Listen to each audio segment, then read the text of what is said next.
How you doing? It's Curtis here, and welcome to today's Hardworking Parents Podcast. Today, we're talking about how to recover from mental exhaustion without taking a break from parenting. Let's get into it. And welcome to Hardworking Parent Podcast, the podcast where we tackle life's exhausting challenges with practical solutions that actually work. I'm your host, Curtis, and today we're diving into a topic that resonates with so many of us: parental burnout. You know, that feeling when you love your kids more than anything, but you're running on empty, surviving on cold coffee and sheer willpower. Yeah, that one. You know. Now, standard advice usually includes taking a vacation or getting a babysitter for the weekend. Great suggestions, but let's be real. Sometimes those options just aren't available. Maybe you don't have family nearby, can't afford childcare, or your child has special needs that makes traditional breaks impossible. So today, we're exploring how to recover from mental exhaustion without actually taking a break from parenting. Is it possible? Let's find out. Dun, dun, dun, dun. First, let's talk about what parenting burnout actually looks like.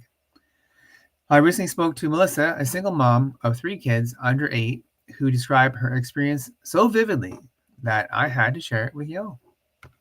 So let's hear what Melissa says. It was like I was underwater. Everything felt heavy. Making breakfast, answering simple questions, even smiling. I caught myself snapping at my 5-year-old for spilling milk, then immediately feeling guilty about it. I was going through the emotions but feeling completely disconnected. The worst part was thinking I just needed a break. Now that wasn't an option for me. No grandparents nearby, no co-parent in to tag in, just me, feeling I was failing at the one job that matters the most. All right. That underwater feeling Melissa described, that's burnout. It's just being tired. It's emotional exhaustion, detachment, and reduced sense of accomplishment. And research shows it affects up to 70% of parents at some point. If you're nodding right now, yeah, you're probably not alone. But here's the fascinating thing. Psychologists at the University of California discovered that complete separation isn't always necessary for recovery. Sometimes it's about changing how we experience our parenting moments rather than escaping from them altogether. Let's break it down into 5 strategies that can help you recover from burnout while still parenting with your kids. Let's check it out. The first one, strategy 101, is micro transitions.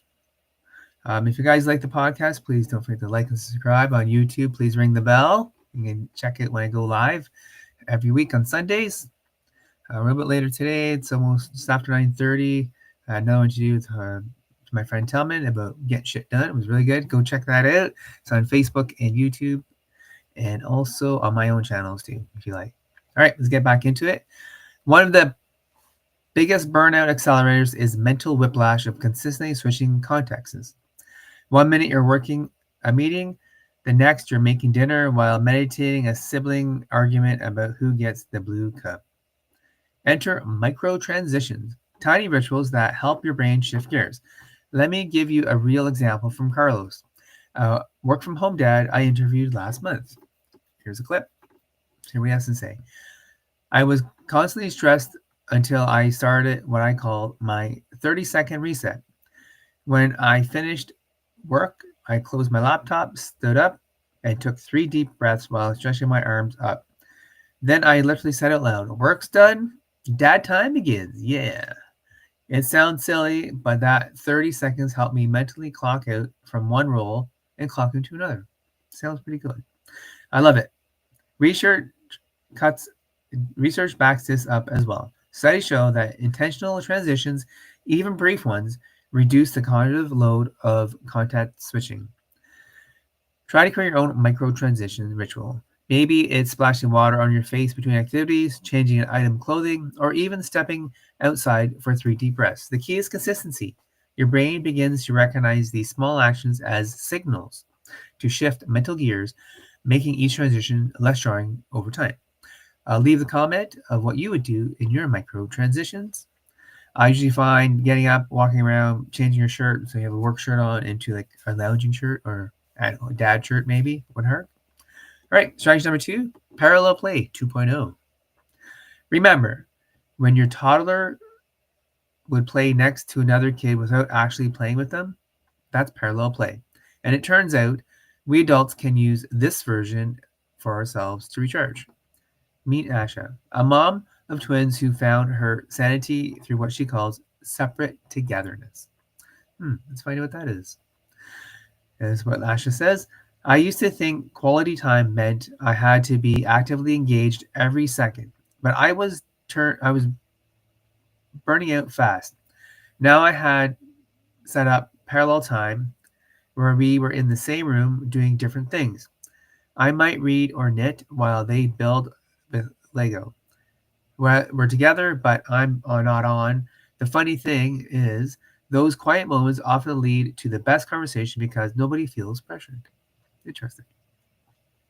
This is brilliant because it addresses two needs simultaneously: your child's need for presence and your need for mental space.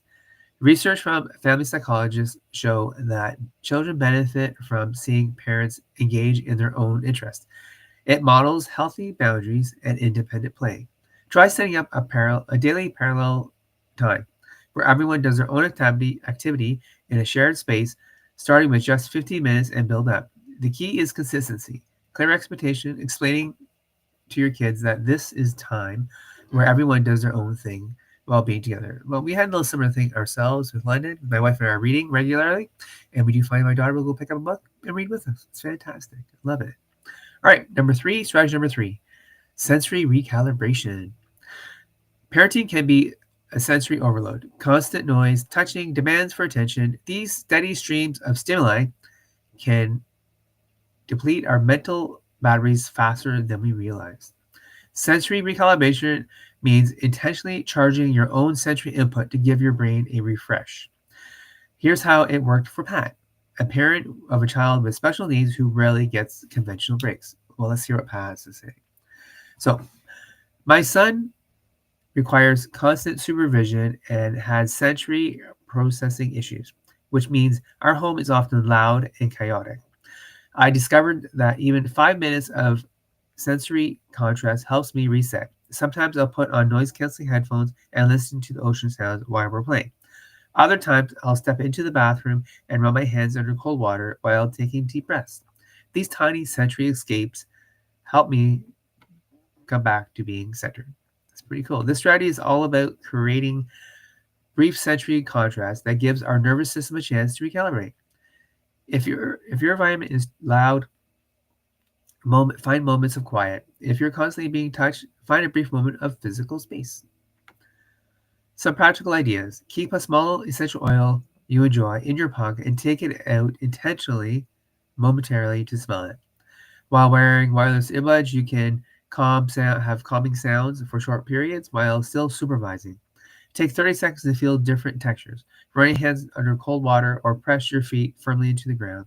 Or if you have shaggy carpet, that works too. It's pretty cool. It feels good between your toes.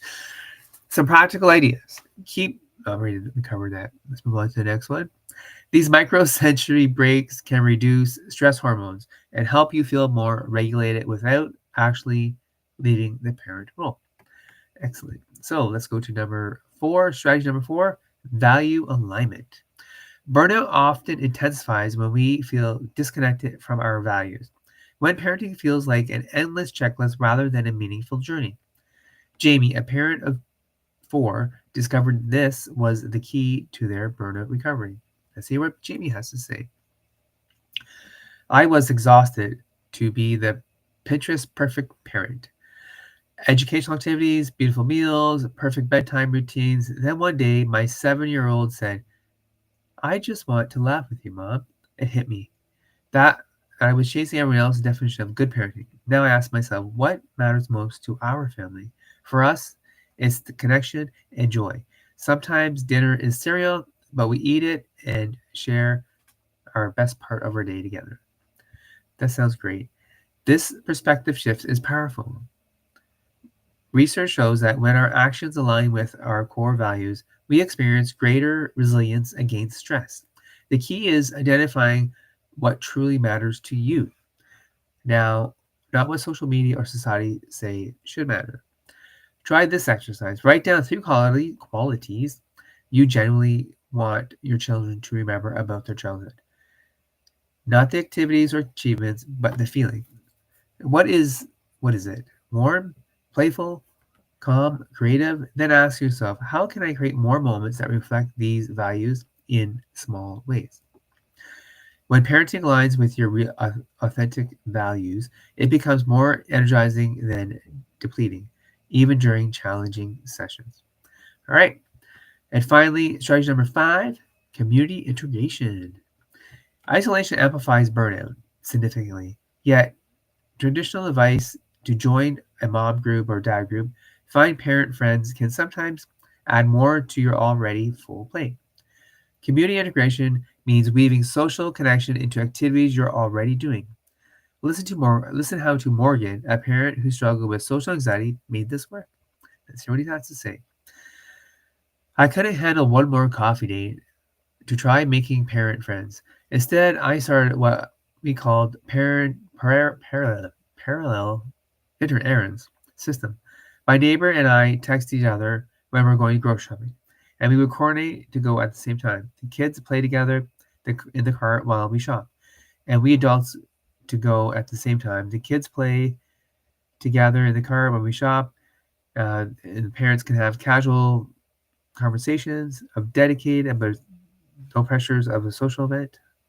Sometimes we grab coffee together, sometimes we don't, but it turns a chore into something I actually look forward to. So you're socializing and the kids get together at the same time, like a play date, almost, it sounds like. This approach is about finding overlap between necessary tasks and social connection. Research shows that even brief social interactions can reduce stress hormones and increase feel good neurotransmitters like oxytocin. Nice. Some ideas: coordinate errands with another parent, create homework table at someone's house where kids can work while parents take turns at supervising, or establish a regular playground time where local parents know they can find company without formal planning. That's pretty cool. So, the goal isn't to add more to your schedule, but to infuse what you're already doing with moments of connection. So, let's finish this up. Now, let's address the elephant in the room: guilt. So many parents feel guilty for even acknowledging their burnout. There's this narrative that says you choose to be a parent, so you shouldn't complain. At least you have a healthy children. But here's what research actually tells us: acknowledging burnout isn't selfish, it's responsible. Parents who address their mental exhaustion are actually better able to be present and responsive to their children. Here, Dr. Lind explains this. And what he says is burnout is a reflection of how much you love your children. It's normal response to intense demands of modern parenting. Often without village support, humans evolved to expect. Address burnout isn't selfish, it's necessary maintenance for most important job you'll ever do. So if you want to close, let's I want to close this story that brings this home. Danny, a parent of two, implemented these strategies over 6 months and shared their reflection. They said, I want to think of recovery from burnout many get away from the kids. Now I realize it's about changing how I experience being with them. I'm still tired sometimes. Parenting's hard work, but I'm no longer depleted. The difference is that I've built renewal into our everyday life rather than waiting for some mythical perfect break that really comes. My kids notice it too. Last week, my daughter said, Mom, you laugh way more now. That was everything to her. Excellent. So there you have it. 5 research backed strategies for recovering from parental burnout without actually taking a break. What are they? Transitions, parallel play 2.0, sensory recalibration, value alignment, and community integration. Remember, burnout recovery isn't about doing parenting perfectly, it's about creating small, consistent patterns that protect your mental health while still showing up for your tiny humans who need you. Before we wrap it up, I'd love to hear what strategy you liked and what resonated with you. Head over to the website, hardworkingdad.com, or in the comments on Facebook, YouTube, and uh, Facebook, yes, I'm on to Facebook and YouTube. So until next time, this beating burnout remind you, take care of yourself isn't separate from taking care of kids. It's an essential part of the job. Thank you guys for listening, and we'll see you next time. Take care. Bye-bye.